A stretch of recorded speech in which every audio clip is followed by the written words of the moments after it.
Good morning, good evening, good afternoon. You're here with E-Tech Millie, and what we're going to be going over today is I'm just doing research on the F-150, 1999, looking at the different models I made that year and the common problems.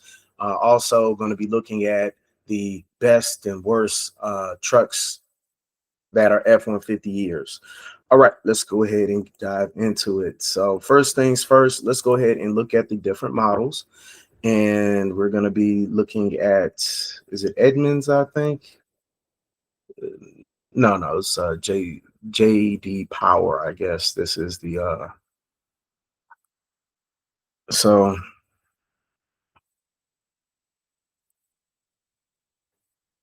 F-150 flare side lightning trim. All right, has a V8, it's two-wheel drive, half a ton, so it's a small one. Well, no, probably bigger than half a ton. I can't imagine only weighing like 1,000 pounds. Looking for the image. Just want the image, brother. Just want the image.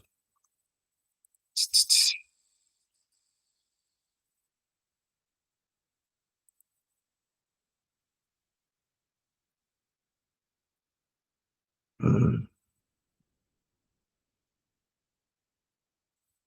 So it's not giving me the image, but what I can do is simply look it up. It's okay. It's all right.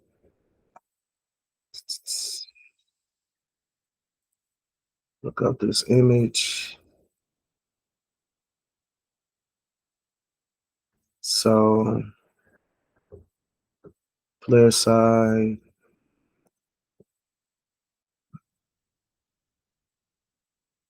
Okay, so it might be flare side because you see how it flares out from the side, and this is a V8. Um,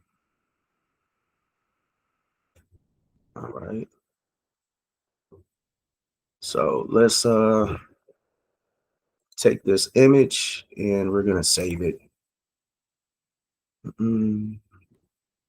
F-150 flare side V8 1999. All right. Is there another one that, yeah, I'm gonna get two images of each. I think that's the same color. The other one I looked at. So uh, let's go red. For whatever reason, people like red. I do not know why, but they do.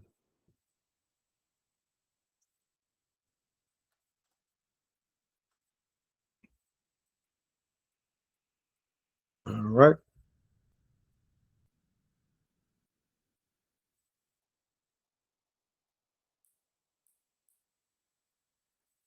So right now, you're noticing they got one you can get for like 33,000 right there. Somebody want 9,000 for theirs. 15,000, 39,000. Oh, that's its O2. And 24,00. Oh, that's a E class, same engine. Oh my gosh, this person wants $100,000 for their F-250 1999. Ooh. And somebody wants 20,000 for their F-250. Very interesting. Let's go ahead and look at the other types.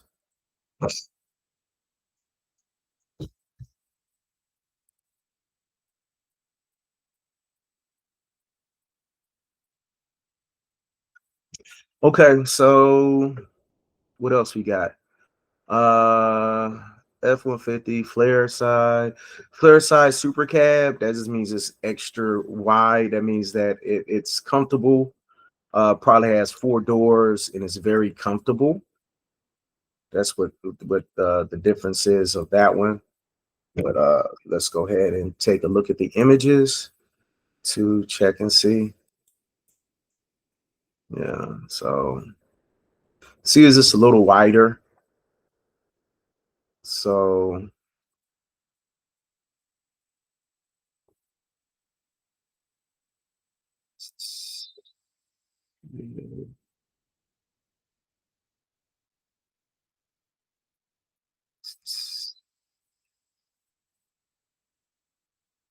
two-wheel drive probably is on the drive.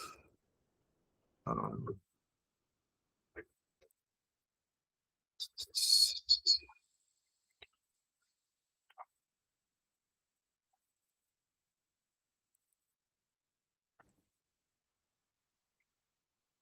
it's crazy.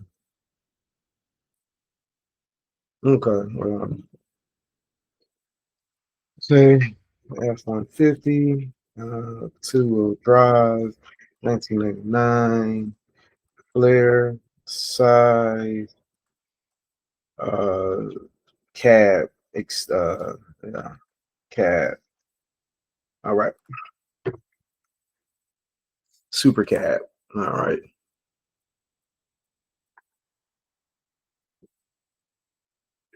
so that's the major difference.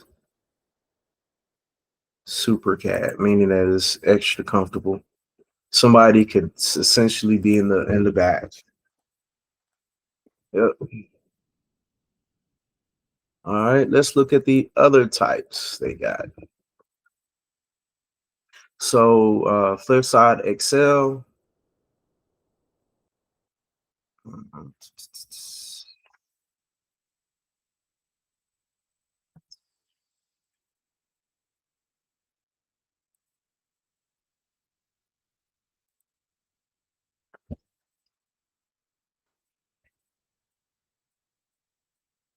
Okay, just a little bit bigger.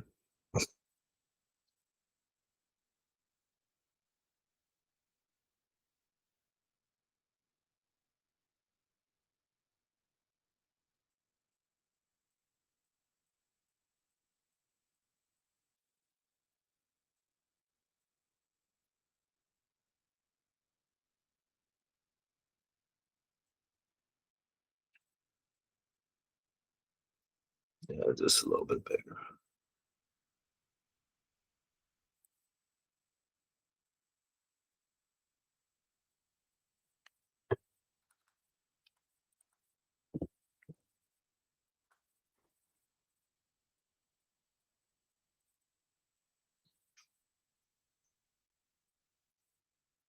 So these are the ones that are like the flare side Excel types that this product. All right, let's get back to it. Style side super cab. Why I press that? Because all it's gonna do is just make me go through all that extra.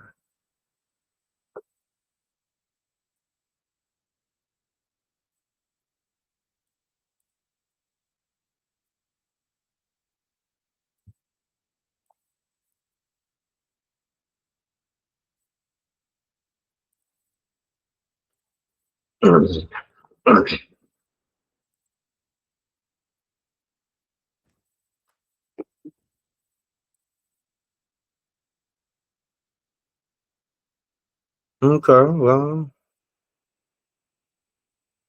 not exactly sure the big differences of them. So okay, opens up both ways.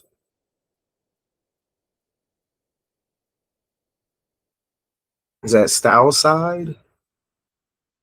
Is that what they mean? All right,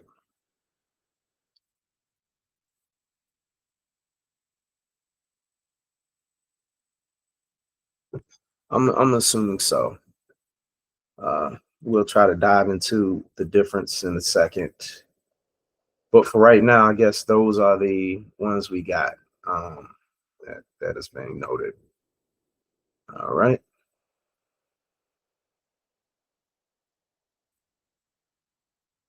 look something up real quick. Right now, we're just looking at the F-150. We're not looking at the 250, not looking at the 350, just the 150. Future sense we will look at. the 350 before. Well, actually, we've already looked at the 350. Um,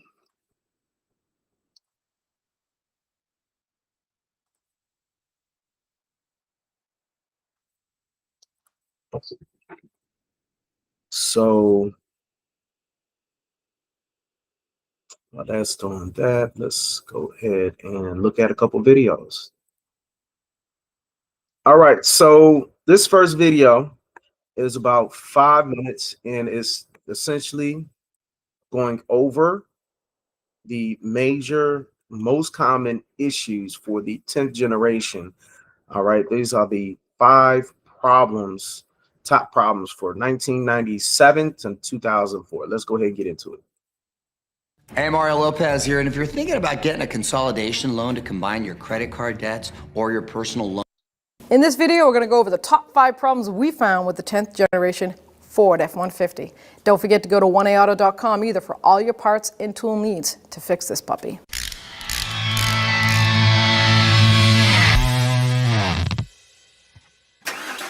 So you hear that noise? Yeah, you guessed it. That is the exhaust manifold ticking, that slight little t-t-t-t. Now don't get me wrong, there's a little bit of engine noise in there too. But with a keen ear, you can hear that exhaust tick, tick, tick, tick. And these are notorious for it. And either the manifold is cracked, the exhaust manifold, or warped, or the studs are broken. This one is a true warped one. And see that black soot, that line? That is that gasket, totally absorbing all the black soot from the exhaust coming out. And that manifold is warped. So that should be replaced. Number 2 is the DPFE sensor, which stands for differential pressure feedback electronic. And it has to do with the EGR system. So it's located over here on the driver's side of the intake, right here. It's electronically hooked up to the PCM, and it takes the measurements of the exhaust flow that's going out, and it tells the PCM whether to open or close the EGR, basically by vacuum demand. And a lot of these melt. If the converters get clogged or get defective, these hoses actually melt and the heat rises right up to the plastic little circuit board in that DPFE sensor and it melts it. And you'll get a code. Of course you get a code, but don't just replace the hoses and the sensor. Double check that exhaust because more than likely that converter's clogged. Number 3, that's right, we're way back here at the differential and there's a reason for that. These puppies like to howl. Yes, and there is a technical service bulletin on them. And the technical service bulletin is to rebuild them with a new differential bearing kit. So if it does make that noise, and that would be if you're turning in a parking lot, like in slow turns, you might hear a howling, like a whoa, whoa, whoa, coming from the rear diff. Or if you've been driving on the highway for like a good hour, and when you get off, you've noticed this howling noise. Well, that's what it is back here. The clutch kits are all getting replaced because they have an update on them. But you want to check that fluid first, because if that fluid is leaking, well, we know that will definitely cause a problem. Number 4 has to do with the heater not working. So, but it is working. That's kind of funny, right? But you turn the heat on, you can feel heat coming maybe from the floor, but it won't come out the vents, it won't come out the defrost. Or you have the heater on, but no heat's coming out at all. Blow is working. It has to do with the blend door. That actuator and blend door, huge problems on this Ford. The actual actuator sometimes freezes up, or it cracks that blend door so it turns, but the blend door stays locked in cold air. No heat will come out. And that's located under the dash. Pretty common problem, but it is fixable. Number 5. That's right, you guessed it. You're probably wondering, when is she going to talk about the number 1 thing with these Ford Triton engines? Well, it's a spark plug, my friend, and they blow out, right out. And everyone that's ever owned one probably had it happen to them. The reasoning for it is the manufacturer made the cylinder head spark plug holes actually too big, or maybe they were the right bore, but the thread they made was not a deep thread. So when you put a spark plug in there, it lasted for about maybe 50, 60K, and boy, all of a sudden you hear this pop, and it was loud, massive noise, and a loss of power, and engine light comes on, starts flashing. So when that cylinder blows out, this is the threads that get wiped out of the cylinder head right there. And you end up having to put a threaded insert in right in there. So you bore that hole out bigger, clean it up, and you hammer this threaded sleeve right inside there and that cylinder head.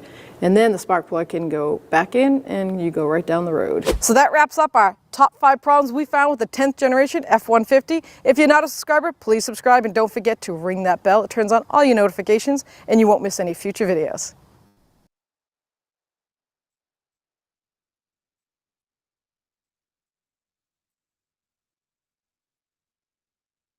All right.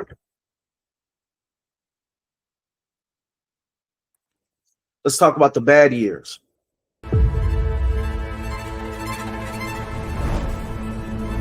If you can't quit the P word or you're constantly bombarded by lustful thoughts, I want to let you know that scripture tells us that if you're shopping for America's best-selling truck, you need to watch this video right now. The Ford F-150 has been the backbone of American work and play for decades, but not all model years were created equal.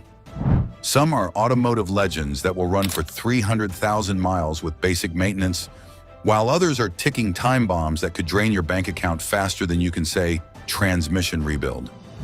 Today I'm breaking down the absolute best and worst F-150 years based on comprehensive reliability data, owner complaints, and real repair costs. Whether you're shopping for a used truck or just want to know if your current F-150 is one of the good ones, this is the insider information that could save you thousands. The worst years to avoid. Let's start with the bad news first. These are the F-150 years you should absolutely avoid unless you enjoy spending time at your mechanic's shop and have an unlimited repair budget. 2010, last gasp of a troubled engine. The 2010 F-150 earns its place on our avoid list, primarily because it was the final year of the problematic 5.4-liter 3-valve engine. While Ford had addressed some of the earlier issues by this point, these trucks still suffered from the fundamental design flaws that plagued this engine throughout its run. Cam phaser problems continued to be common, creating that dreaded startup rattle that signaled expensive repairs were in your future. Door handle failures became surprisingly common during this model year, with many owners reporting broken handles that required complete replacement. Beyond engine concerns, 2010 models often experienced master cylinder failures that affected braking performance and rear window leaks that could damage interior electronics. These issues weren't just inconvenient, they were potentially dangerous and certainly expensive to repair. What makes the 2010 particularly frustrating is that Ford was just 1 year away from introducing vastly superior engine options like the 5.0-liter, Coyote V8 and 3.5-liter EcoBoost. If you're considering a 2010 F-150, spending a bit more for a 2011 or newer model would be a much wiser investment. 2021, new generation growing pains. As the first year of the 14th generation, the 2021 F-150 demonstrates once again that buying the first model year of any major redesign comes with risks. While not as problematic as the 2004 to 2005 or 2015 models, the 2021 F-150 has shown enough issues to earn a spot on our approach with caution list. Owners have reported various electrical problems, infotainment system glitches, and build quality issues that reflect the challenges of launching a new design during the COVID-19 pandemic and semiconductor shortage. Some owners experience problems with the new Power Boost hybrid system, which as cutting-edge technology was bound to have some early adopter issues. Ford issued several recalls for the 2021 model, addressing issues ranging from windshield bonding problems to drive shaft concerns. While these were addressed under warranty, they hint at the kind of quality control challenges that often affect first-year models. The 2021 isn't a complete disaster like some earlier problem years, but with the significantly improved 2022 to 2023 models available, there's little reason to accept the risks associated with this first-year design. The best years to buy now for the good news. These F-150 model years represent the cream of the crop, offering exceptional reliability, fewer problems, and the best overall ownership experience. 2018 to 2020, peak reliability. The 2018 to 2020 F-150 models represent the sweet spot of the 13th generation, with Ford having worked out virtually all the kinks that plagued earlier aluminum body trucks. These years consistently receive high reliability ratings and show significantly fewer complaints in NHTSA data. By 2018, the 10-speed transmission's early programming issues had been resolved, creating a smoother, more reliable driving experience.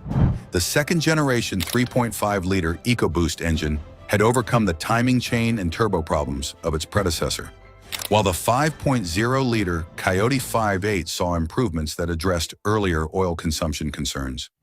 What makes these model years particularly attractive is their modern technology combined with proven reliability.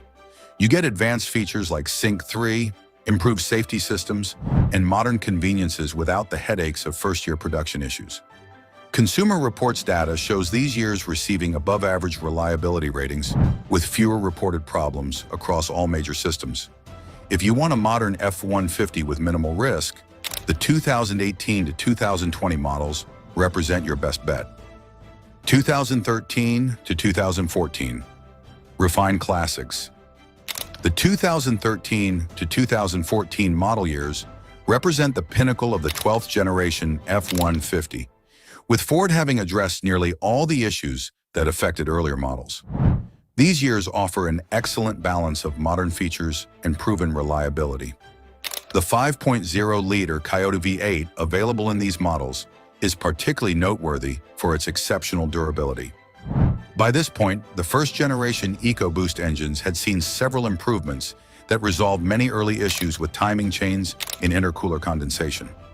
The 6R86-speed automatic transmission used in these years is widely regarded as one of Ford's most reliable transmissions, with far fewer problems than both earlier and later transmission designs.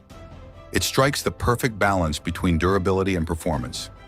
NHTSA data shows these years receiving significantly fewer complaints than both earlier and later models, with the 2014 model year being particularly trouble-free. If you're looking for a slightly older F-150 that still offers modern amenities without breaking the bank, these model years should be at the top of your list.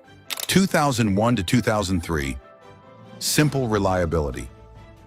Sometimes newer isn't better, and the 2001 to 2003 F-150 models prove this point perfectly.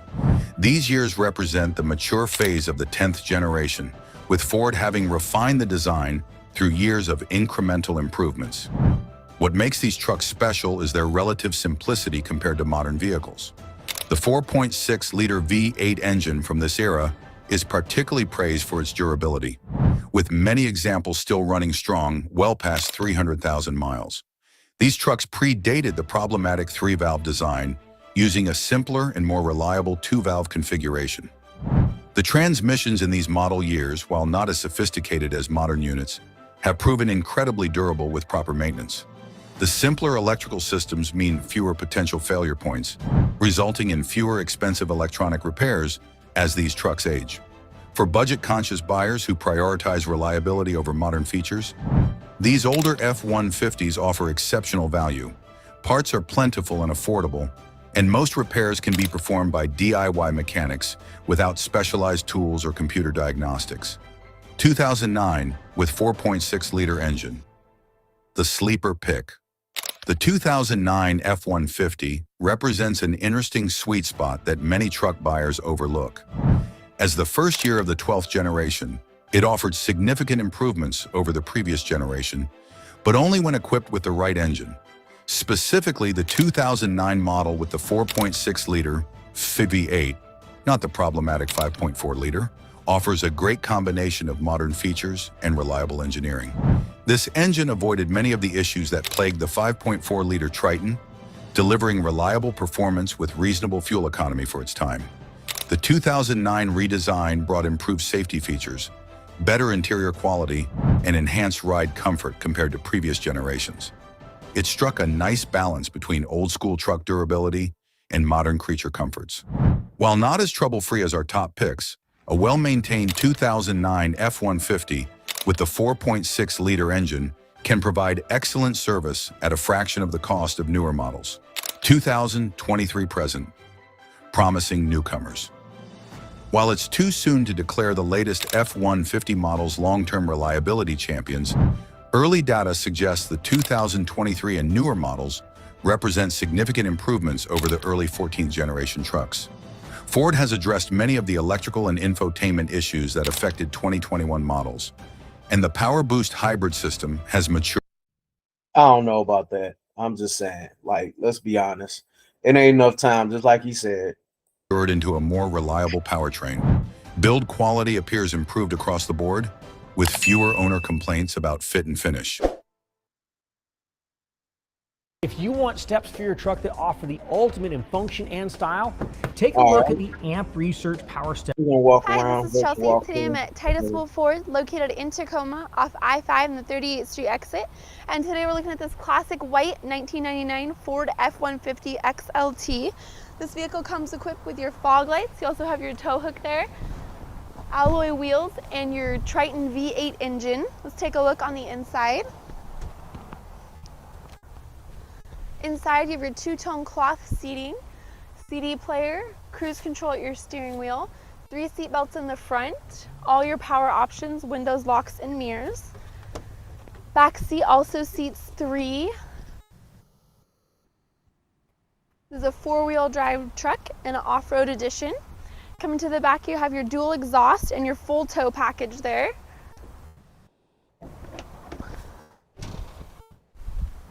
All of our inventory here goes through an extensive service and safety inspection and are beautifully detailed so you can purchase with confidence.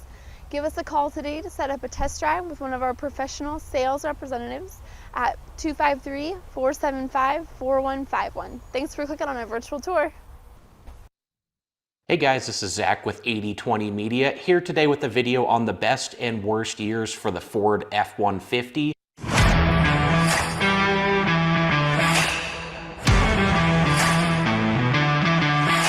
You know, it's always good to get second opinions. This is our second opinion. I don't ever slow up, no I don't take shit. I got no love for the fakeness. If you wanna play tough and wanna hate this, I'll always show up.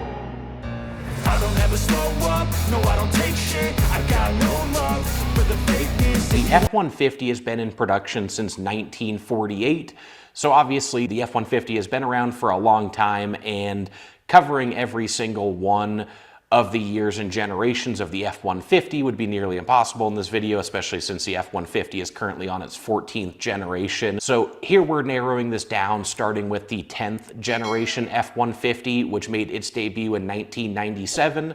So essentially looking at the best and worst years for the F-150 from 1997 through the present day. Jumping right in, looking at the 10th generation F-150, again made its debut in 1997, and that remained through model year 2004. It featured the 4.2 V6 as well as the 4.6 V8 Triton and the 5.4 Triton and the 5.4 Triton supercharged version, which was found in the F-150 SVT Lightning. So a couple different engine options there, but ultimately for these early years and in that 10th generation F-150, all of these engines are pretty reliable overall, and these trucks in general are reliable. Now, one thing to mention, the 4.6 and 5.4 Triton in the 10th gen F-150 do use the 2-valve Triton engines, which had a number of issues with spark plug blowouts. So that was a little bit of a problem for those 10th gen trucks with the V8 engines back then, but a fairly small issue in the grand scheme of things. And really outside of that, otherwise the chassis itself, the actual truck itself, was pretty reliable, had very few serious issues, and same thing goes for those engines, nothing major. So ultimately 10th gen from 1997 through 2004, mostly good trucks all around. Moving on to the 11th generation from 2004 until 2008. This is where things take a pretty severe turn for the worse. This 11th gen F-150 does use the same 4.2 liter V6, as well as the same 2-valve 4.6 liter V8 Triton engine.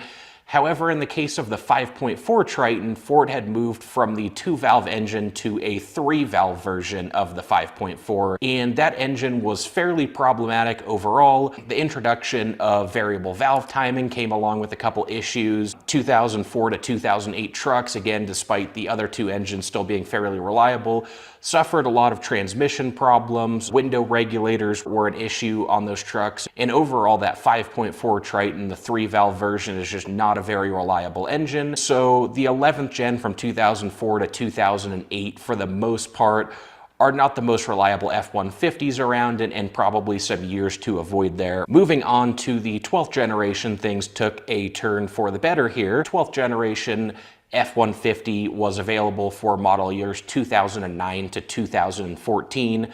So again, the same 4.6 Triton 2-valve as well as the addition of the 3-valve. It also still had in the first couple years the 5.4 3-valve Triton engine, as well as a 3.7 liter V6 engine option. In 2011, Ford introduced the 3.5 EcoBoost and the 5.0 Coyote, as well as the 6.2 Boss V8 found in the Raptor. Ultimately, for 2009 to 2014, these 12th gen F-150s, all pretty good engine options, again, except for that 3-valve 5.4 Triton, which was in those 09 and 2010 models as an engine option. One good engine to potentially avoid for those early 12th gen F-150s.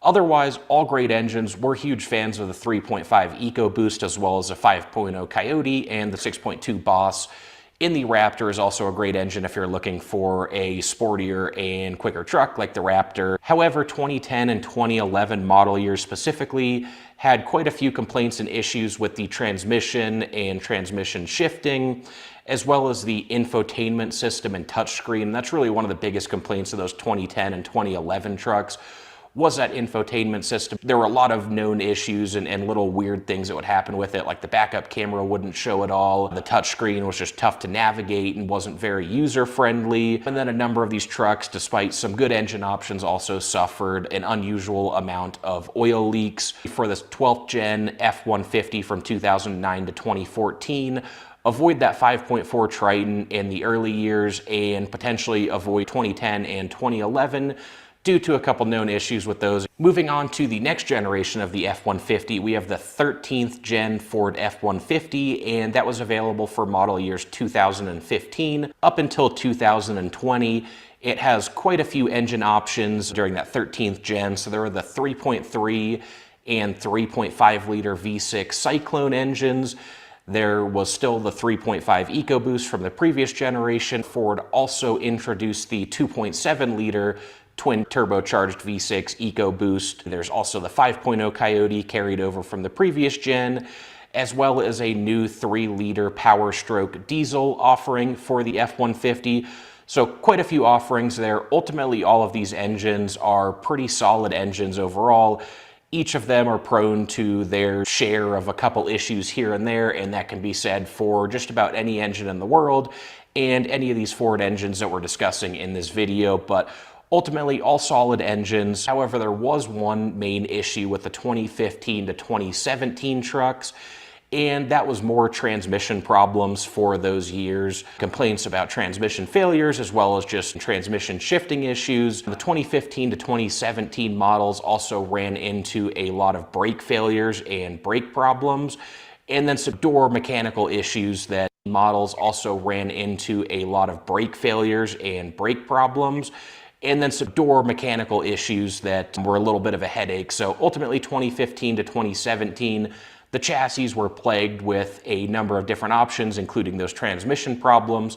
And that's despite the fact that, again, all of these engines in the 13th gen F-150 are pretty solid engines and nothing that should steer you away from any of them specifically. Moving on to the current generation, the 14th generation Ford F-150. That is available for model years 2021 through the present day. It has the 3.3 Cyclone, the 2.7 and 3.5 EcoBoost, the 5.0 Coyote, the 3.5 Power Boost, and also the 3.0 Power Stroke. So more or less the same engine options from the 13th generation F-150. And once again, all great engines all around, prone to their share of issues here and there, just as with any engine. Otherwise, these trucks are still new, so maybe more issues will pop up down the road, but as of right now, they seem to be great trucks, so not really much to say with the 14th gen. Of course, if you are looking at the 14th gen, we're talking about 2021 plus models, so you're still going to have warranty unless it's already a very high mileage example. You're still going to have factory warranty. And of course, just with newer trucks or newer cars in general, they're going to be less prone to having age-related issues like oil leaks and coolant leaks and various gaskets and seals and O-rings failing and degrading over time. So of course these newer trucks are going to be the most reliable if that is in the budget. Anyway, that wraps it up moving through all of the generations. So just to summarize everything here and tie it all together for the best and worst years of the F-150 since 1997, the best years of the F-150 are the late 90s and early 2000s, so really that 10th generation, anything from 1997 to 2003 are all great trucks for the most part. 2012 to 20. The best years of the F-150 are the late 90s and early 2000s, so really that 10th generation, anything from 1997 to 2003 are all great trucks for the most part. 2012 to 2014 are great options, and then again the 2018 plus F-150s are all great choices as well. And some of those years to avoid, as we discussed with that 11th generation F-150 from 2004 to 2008, really most of those years are best to avoid just due to the number of engine problems as well as some chassis problems. However, it was mostly the 2004 and 2005 that were the worst hit, especially when it comes to issues with the truck and the chassis itself. So a little bit better for the later 11th gen F-150s, but ultimately if you're looking for a reliable truck, it's probably best to avoid that 04 to 08 range, as well as 2010 to 2012, and then 2015 to 2017, due to some transmission problems, infotainment system issues, and various other problems on those model years. Looking at engines here, probably the biggest engine to avoid in the F-150 is that 5.4 Triton 3-valve engine. The rest of these engines that we discussed in this video in the F-150 are all pretty solid options. In terms of the best ones, it's hard to say for sure. We're big fans of the EcoBoost engines, so both the 2.7 and 3.5 EcoBoost and also the 5.0 Coyote are all, in our opinion, exceptional engines and great choices, prone to their share of issues, but for the most part, very unproblematic engines and very reliable, and all offer great towing capacity. So certainly great engine options in the 5.0 Coyote and the EcoBoost engine options. A couple other considerations here. I kind of briefly touched on the fact that newer trucks are going to be more reliable. Even though we're saying 97 to 03 are some of the most reliable and some of the best years for the F-150, keep in mind at this point that is a roughly 25-year-old truck we're talking about. And so, of course, there's going to be some extra TLC required. With that kind of age and likely mileage on those older trucks, there are going to be things like gaskets, O-ring, seals, coolant hoses, various rubber and plastic pieces that just degrade and break down over time. So despite them being great for their era, they are going to be a little bit more problematic nowadays.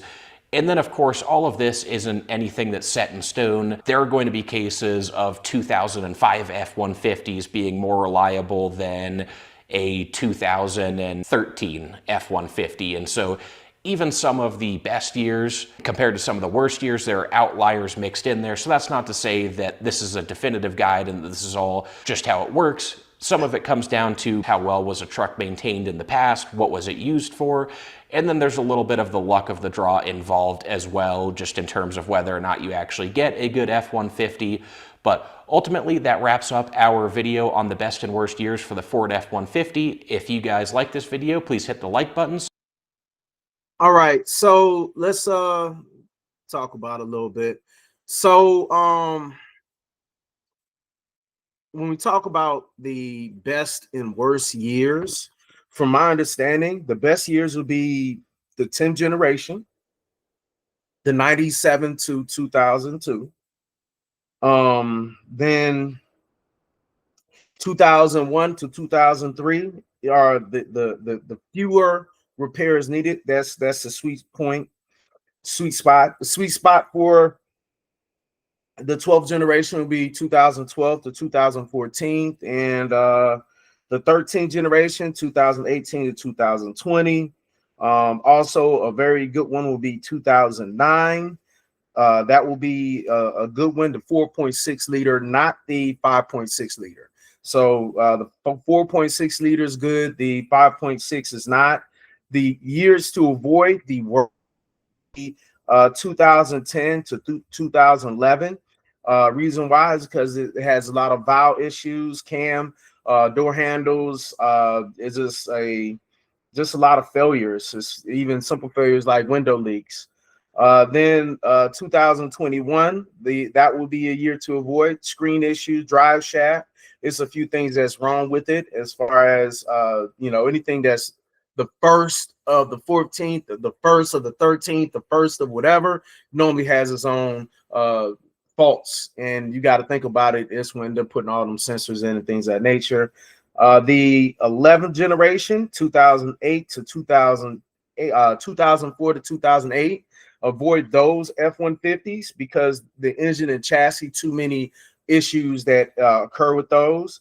And then after that, the 15th through 17th, it's the same reason. It's a lot of issues. And then after that, try to avoid the 5.4 Triton engine. Those are the ones to avoid.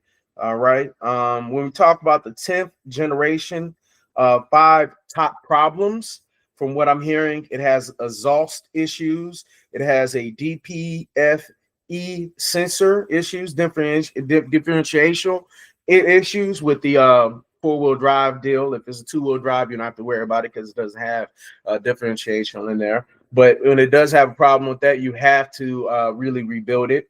And then the blend actuator and spark plugs. A lot of times they blow out, especially the V8. I really wasn't hearing them talk about the V6 blowing out, but that's what they say. So let's talk about the different types of body styles for this year, because again, we're going to be working with a 1999. I'm not exactly sure what I know it's not a flare side. That's one thing I can say, and it's not a extended cab, or it doesn't really have cab. It's just a regular 2-door, it's a work truck for, I guess, 3 people can drive and ride. And if you're anything like my family, it'll be a bunch of us in the back of the cab, making sure we don't put our head up because we ain't trying to fly out. But those are good times, the best times. But let's go ahead and talk about the difference of the 1999 F-150 flare side. Instead of this being a regular, it has like a little step side on the bed. So it's a little fat. It's similar. I mean, I guess you know how dualies are. The dualies, how it has the fat booty in the back. It's kind of like that, but it doesn't have it just has like a step where you can step in and step out instead of it being a flat. That's what they mean by the flare side. When they talk about a super cab, all this means is it is extended cab with small rear seats in the back, making it so that it's 6 people can be in there comfortably instead of 3 in the front and 7 people in the back. It's more like 6 in the front and then having the people in the back who wants to ride, as long as you're not going crazy. And then we talk about the flare side XL. It's work oriented. This has a flare side, and this is a regular cab, so only 3 people can really get into it. Then we have the style side super cab. All right, and the style side will be an extended cab plus a full wide style side bed. Arguably one of the most utilitarian and versatile F-150 configuration, decent interior space, and has the maximum bed cargo capacity. It's a great work truck, trader, daily driver, and hauler. The style side XL, baseline single cab work truck with maximal bed utility, good for hauling projects, but limits it to 2 to 3 people in a seat. So I'm thinking, this is probably like the 6-footer or the 5.5. It's not the 8-foot bed. I always like getting the 8-foot bed, the extended beds. All right. Those are the F-150s that we need to really focus on. So one thing that is the difference out of the cargo bed usability, style side is like this. I mean, style side it kind of flares out and it's more flare side is flares out. And then after you have the regular bed where it's just flat. I always like 8 feet beds. Those are the ones I go for. If it's an 8 feet bed, I go for that. Then it's like a 5.5, and then I believe they even have one shorter than that, or is it 6 or 5.5, something like that. But we talk about the passenger comfort. That's when you want the extended cab where people can sit in comfortably. If you notice, nowadays the I believe it's the 14th generation, and really I would say the 11th generations when they start thinking about other people riding and driving with people, as opposed to how it used to just care about just the people in the front, where it'd be 3 people at most in the front. So that's one thing. We talk about towing and haulability. The thing about when we talk about the F250, the F350, the F450, those in my mind, I always think that the bigger the 100 is, the CN, the bigger the 100 digit, the more it can haul, and the durability.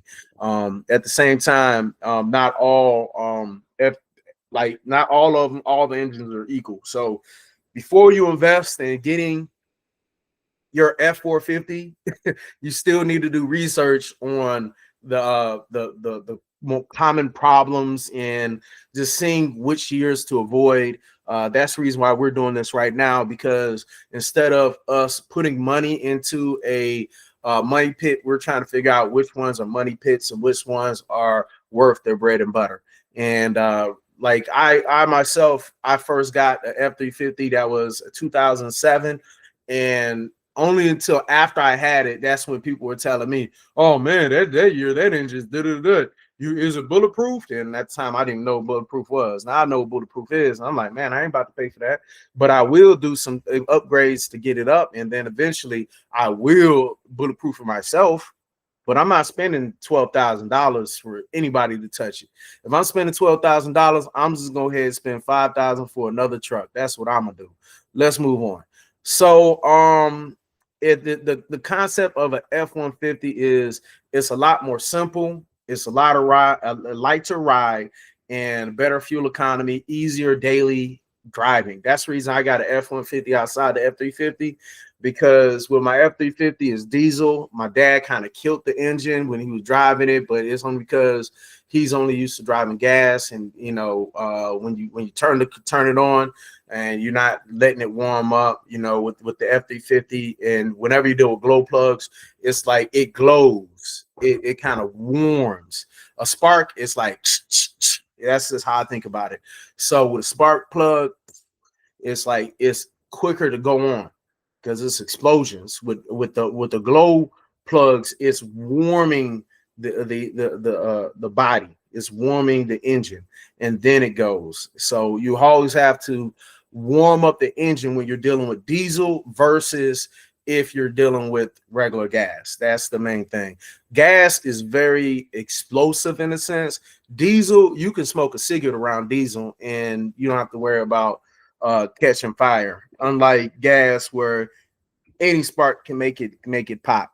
So so it's a classic pickup look. The flare side is lightning or otherwise style. It's more of a stylish look, though at cost of some utility. That's the only thing. Some real world trade-offs and what to watch out for.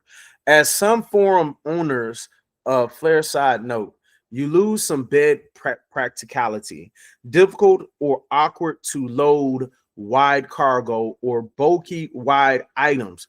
Dirt bikes, lumber, big boxes may fit awkwardly or not at all.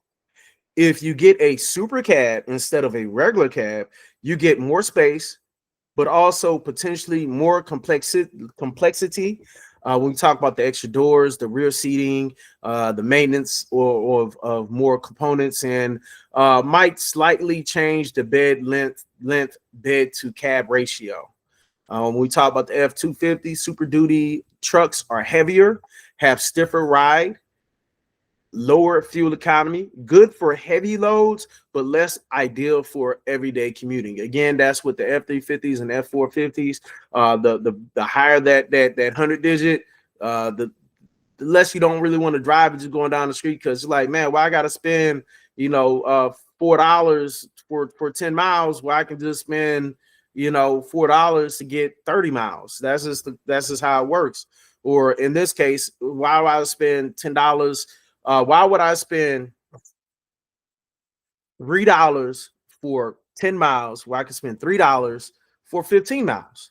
That's just the thought process of it. All right. So which makes sense for what use?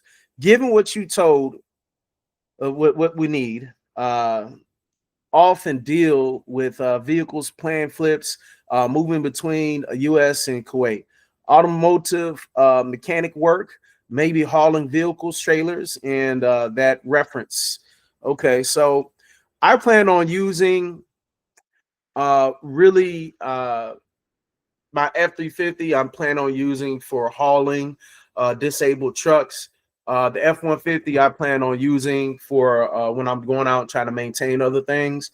And then eventually I will sell after I buy a few more, because my whole ideal is to buy 4 of the same vehicle and then sell 3 and keep 1. That's just my overall plan. All right. For heavier duty ones, I would have to look into getting a 250 if I was going to try to do heavy loads. For versatility, lighter hauling, everyday driving, and occasional cargo loads, the 1999 will be perfect as far as the F-150 is concerned, especially since it's an 8-foot bed, to my understanding. I'm not looking for the classic style, so that flare side is something I don't care for. But if you were a person who's looking for style, then the flare side might be it. All right. So let's go ahead and we're going to conclude what we got going on. And I'm going to step outside and I'm going to do a little evaluation of what's going on and try to figure out how can I test the F-150 to see what it needs. Currently, right now, I know that it has 2 codes. It has the P1309 and the P0171. So until then, go ahead and kiss your local mechanic and bless you. Like, comment, subscribe, make it a point to follow up. All right. Please give me some words. If you like what you see here, okay. If you don't, okay, go ahead and tell me what's going on. Tell me your favorite year of the vehicles that you feel like, you know, the F-150 years that you feel. If you disagree or agree, I don't care. Yeah, like, comment, subscribe. Let's do it.